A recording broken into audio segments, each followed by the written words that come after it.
Les rendez-vous en 2017. Pour le magazine de ce dimanche, nous allons parler de la prorogation exceptionnelle des inscriptions au titre de l'année 2014-2015 à l'université Félix Houphouët-Boigny de Cocody. Notre invité est le professeur Afian Kouadio, vice-président de l'université Félix Houphouët-Boigny de Cocody. Il a en charge l'enseignement, la recherche et la vie universitaire, n'est-ce pas, professeur? Merci, c'est ça, exactement. Ok, le professeur va nous éclairer sur cette situation. En attendant, voyons avec Astou Touré et Michel Mambo les nouvelles dispositions qui ont été prises.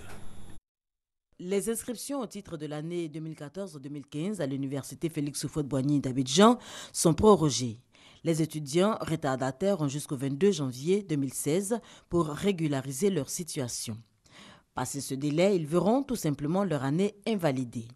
L'information a été publiée dans un communiqué. La présidence de l'université Félix Houphouët-Boigny a décidé de mettre de l'ordre.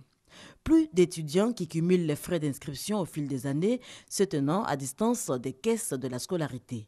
Désormais, il faudra prendre toutes les dispositions pour être en règle.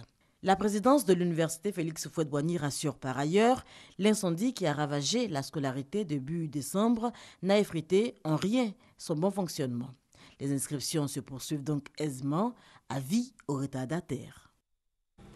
Michel Mambo, professeur Afian, merci une fois de plus d'avoir accepté notre invitation. Pourquoi cette prorogation exceptionnelle, surtout exceptionnelle? Merci, M. Alvorassa. Avant de revenir à votre question proprement dite, je voudrais, au nom de Madame le Président de l'Université, professeur Bakayoko Liramata, vous remercier l'équipe de direction pour nous avoir donné l'occasion de venir sur ce plateau pour échanger avec vous sur la question des inscriptions et également de la scolarité. Allons-y. Alors, pour revenir à votre question, je voudrais vous dire qu'à ce jour, on se rend compte que un peu plus de 5000 étudiants ne sont pas encore inscrits. Or, nous entrons dans la démarche qualité, et qui est prescrite d'ailleurs dans notre projet d'établissement, qui fait que nous sommes tenus de maîtriser la scolarité des étudiants, de maîtriser le nombre d'étudiants inscrits dans notre institution et au fond, maîtriser l'année académique. Mais ce n'est pas seulement cela. Aujourd'hui, la réforme qui a été mise en place, vous le disiez tantôt, fait que les étudiants qui ne vont pas être inscrits à la date convenue seront purement et simplement, j'allais dire, verront leur année invalidée. Mais c'est une décision relativement grave, très grave d'ailleurs. Ce serait un gâchis pour l'étudiant que d'avoir son inscription invalidée. C'est un gâchis pour leur famille, c'est un gâchis pour l'université, mais également pour toute la Côte d'Ivoire. Et c'est pour cette raison que le conseil de l'université a décidé de façon exceptionnelle, vous l'avez dit tantôt, de proroger la date des inscriptions au 22 janvier 2016. Nous allons jusqu'au 22 janvier 2016 pour les retardataires. Monsieur le vice-président, on s'inscrit où à l'université Félix Houphouët-Boigny de Cocody quand l'on sait que la scolarité a été incendiée? Merci de poser cette question. Effectivement, dans la nuit du 4 au 5 décembre 2015, la scolarité a fait l'objet d'un incendie. Et la presse en a fait largement écho de cet incendie, mais cette information a bouleversé la communauté internationale et la communauté nationale. Les Ivoiriens ont été affligés parce que la scolarité, ce n'est pas un endroit anodin. La scolarité, comme vous l'avez dit, c'est l'endroit où les étudiants vont avoir des informations, c'est l'endroit où les étudiants vont aller s'inscrire et se réinscrire, mais également c'est l'administration qui va délivrer des documents hautement importants, comme les attestations de réussite, qui vont permettre la délivrance des diplômes, mais également l'authentification des diplômes pour ceux qui sont passés un instant au niveau de l'université de Cocody d'alors et l'université Félix Houphouët-Boigny aujourd'hui. Donc je suis venu ici sur ce plateau justement pour rassurer tous ceux qui ont un lien en rapport avec le diplôme avec l'université Félix Houphouët-Boigny, que la scolarité garde de façon intacte sa capacité à répondre de ses fonctions que sont la délivrance des diplômes, la délivrance des attestations de réussite et également l'authentification des diplômes. Allez un peu plus loin, professeur. Est-ce que tous les documents ont été sauvegardés? La scolarité a été incendiée. Est-ce que les documents ont été sauvegardés? Est-ce que M. X, qui est passé par l'université Félix Houphouët-Boigny de Cocody, peut aller actuellement à récupérer, par exemple, son diplôme? Oui, justement, je suis venu justement sur ce plateau pour rassurer tout le monde. Allez-y. Je rassure tout le monde parce que la base de données qui permet justement de délivrer ces diplômes sont sécurisées. C'est une base de données qui fait l'objet de sauvegardes régulières sur des sites qui sont même hébergés à l'extérieur de la Côte d'Ivoire. Voilà. Donc de sorte que, et c'est justement pour cela que, au sorti de la crise post-électorale en 2010-2011, à la rentrée 2012, nous n'avons eu aucun problème pour inscrire les étudiants qui ont une scolarité en rapport avec l'université Félix Houphouët-Boigny. Alors justement, professeur, grâce au CCDO, grâce aux caméras installées à la scolarité justement de l'université Félix Houphouët-Boigny de Cocody, on a pu voir en image, certainement pas nettement, mais quand même ceux qui ont incendié la scolarité de l'université. Où est-ce qu'on en est avec les enquêtes? Mais permettez-moi que je ne commente pas vraiment cette question, dans la mesure où lorsque l'incident s'est produit, l'université a déposé une plainte contre X et aujourd'hui l'affaire en cours au niveau de la justice. Nous attendons tous les résultats. La police a mené des enquêtes sur la base des images que vous avez vous-même diffusées. La justice en est saisie. Nous attendons et nous sommes convaincus, persuadés que les responsables seront découverts. Professeur, au niveau de l'université, au niveau de l'administration, il y a des enquêtes pour situer quand même quelques responsabilités. Les étudiants qui rentrent dans la scolarité, comment ces étudiants ont pu entrer dans la scolarité, mettre le feu. On a pu voir sur les antennes de la RTI qui est passé, qui est revenu avec un bidon d'essence certainement ou de pétrole et incendié. Alors au niveau de l'administration, les responsabilités.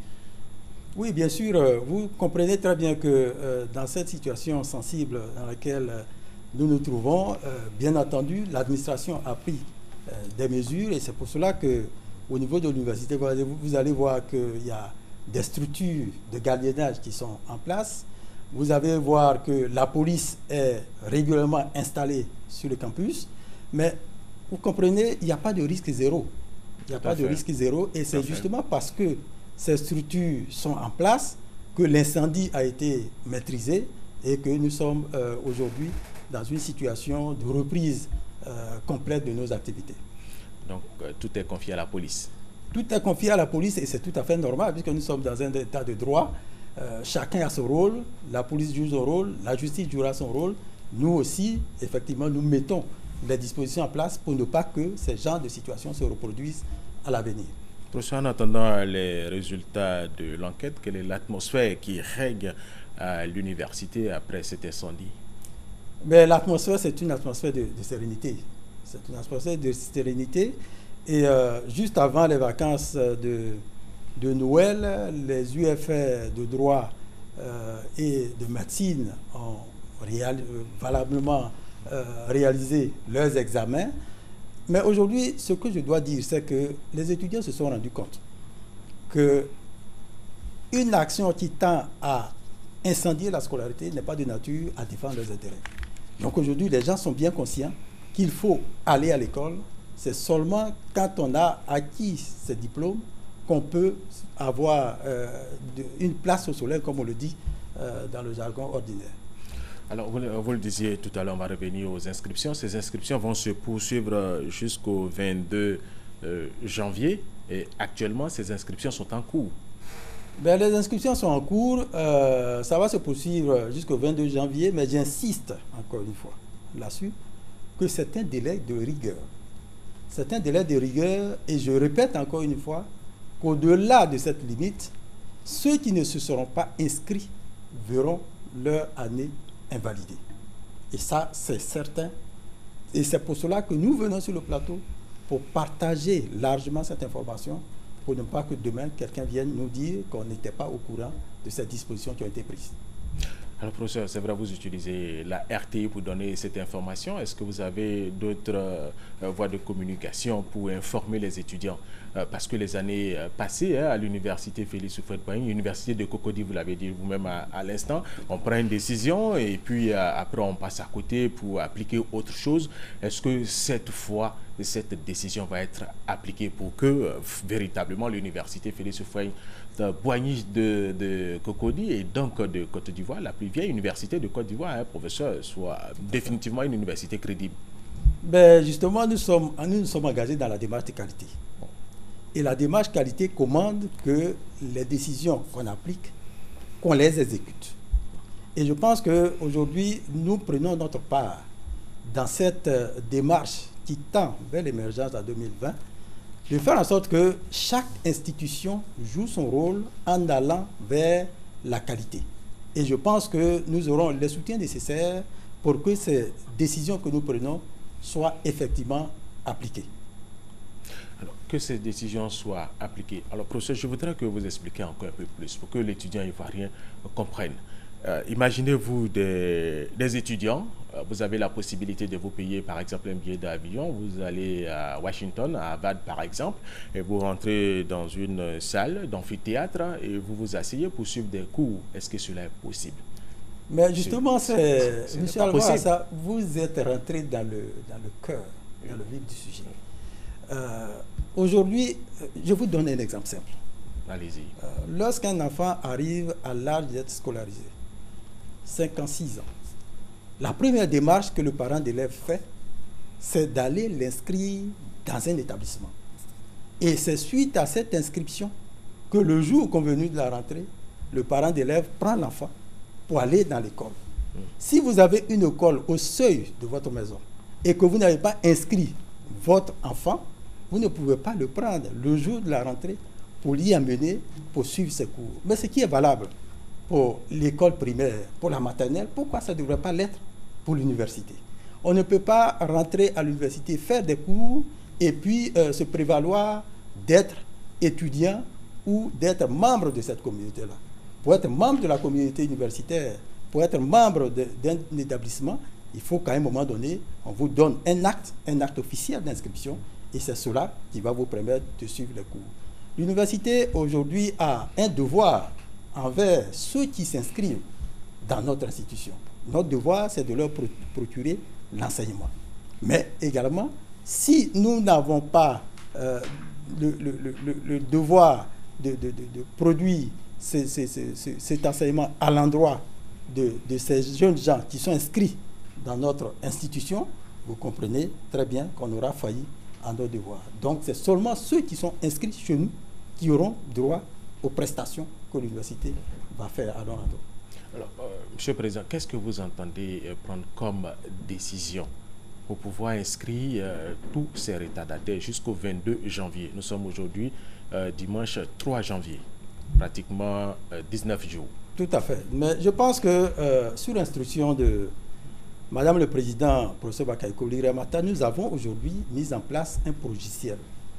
Et ce logiciel a pour mission, a pour rôle de permettre les inscriptions, de suivre l'enseignement et de délivrer les PV, les procès-verbaux des examens à temps réel. Ce logiciel va nous permettre vraiment de pouvoir faire des statistiques réelles pour notre institution. Mais ce n'est pas tout.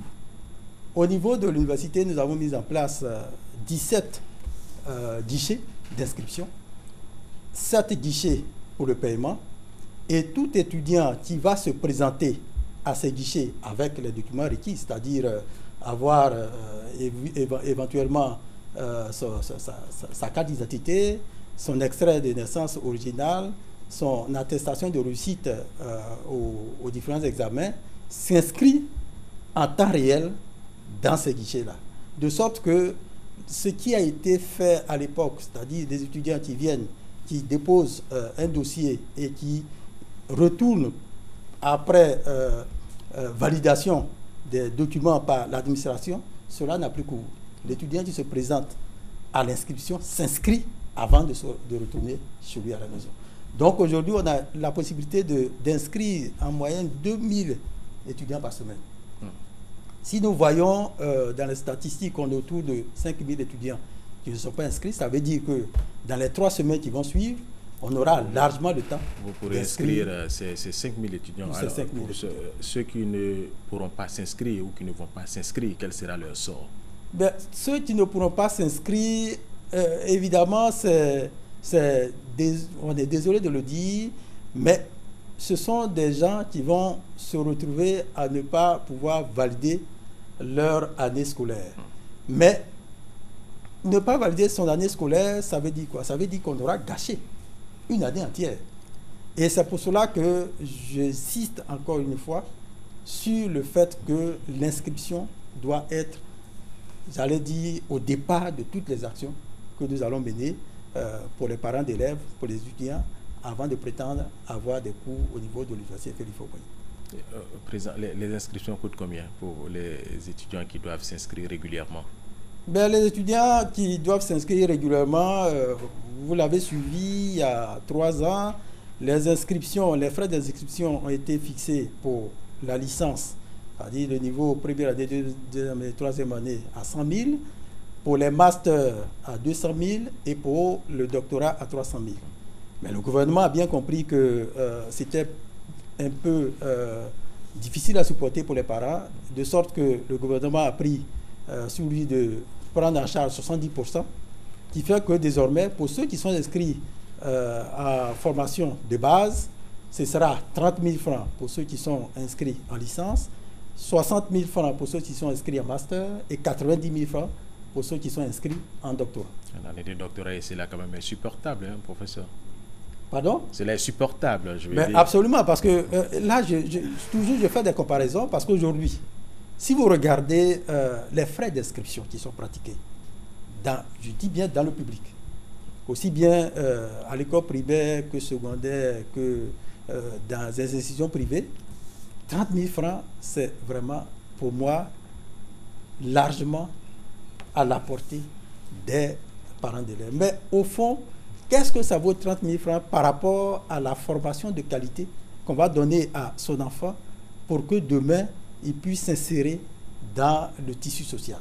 Le tissu socio-professionnel, surtout à l'université Félix Houphouët-Boigny de Cocody, une université de renom. Professeur, les cours du soir ou les FIP, alors qu'est-ce que vous en faites? Parce que quand on n'a pas pu s'inscrire après, il y a beaucoup d'étudiants qui dévient, qui vont en cours du soir, ou bien il y a des professionnels qui viennent s'inscrire. Alors comment est-ce que vous allez jongler avec tout cela? Oui, les FIP, formation individuelle permanente, se poursuivent. Mais je dois dire aussi, encore une fois, que cette inscription concerne tous ceux qui s'inscrivent à l'université, que ce soit au niveau des FIP, que ce soit au niveau des CES, que ce soit même pour les formations temporaires, ceux qui sont inscrits dans des structures d'apprentissage du français, par exemple, qui viennent simplement pour 2 mois ou 3 mois, les inscriptions les concernent. Très bien. Donc, tout ce monde va s'inscrire parce qu'au fond, lorsque vous vous inscrivez dans un parcours. Et c'est justement dans ce parcours-là qu'on va vous insérer pour que vous ayez un statut d'étudiant dans notre institution. Professeur, qu'en est-il du fameux parapluie atomique? Oui, ben... Vous en riez, mais c'est une réalité. Oui, le parapluie atomique... C'était une réalité. Absolument.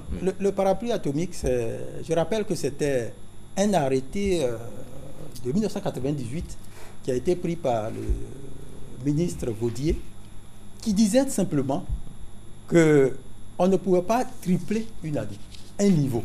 C'est-à-dire que si vous êtes en première année, que vous n'avez pas réussi de façon successive 2 fois vos examens, vous tombez dans la formation continue. Ce n'est ni plus ni moins que cela. Mais aujourd'hui, quand on regarde le LMD, la licence master doctorat, cette notion devient caduque. Cette notion devient caduque parce que le LMD, justement, les parcours sont saucissonnés en unités d'enseignement qui sont capitalisables. C'est-à-dire, si vous avez votre unité d'enseignement, vous l'avez capitalisée vous l'avez validé et pour toute la vie. Rapidement, pour les nouveaux bacheliers. Alors, les nouveaux bacheliers, je savais que vous alliez me poser cette question. On y va. Aujourd'hui, le ministre de l'Enseignement supérieur a mis à disposition la liste des nouveaux bacheliers. La conférence des présidents est en train de travailler là-dessus. Et bientôt, nous allons faire une annonce officielle pour les inviter à venir s'inscrire. Mais la disposition que nous prenons aujourd'hui sera valable aussi pour eux. Parce que ceux qui ne viendront pas s'inscrire dans le temps imparti pour cela ne pourront pas s'inscrire, ne pourront pas bénéficier des œuvres sociales, ne pourront pas bénéficier des prestations. Et ils vont malheureusement redoubler leur année. Fin de ce magazine. Et c'est également la fin de cette édition. Nous recevions le professeur Afian Kouadio, vice-président de l'université Félix Houphouët-Boigny de Cocody, en charge de l'enseignement, de la recherche et de la vie universitaire. Avec lui, nous avons parlé de la prorogation exceptionnelle des inscriptions au titre de l'année 2014-2015 à l'université Félix Houphouët-Boigny de Cocody. Merci, professeur, mesdames et messieurs. Merci de nous avoir suivis. Demain, 13h, vous avez rendez-vous avec Fatou Fofana.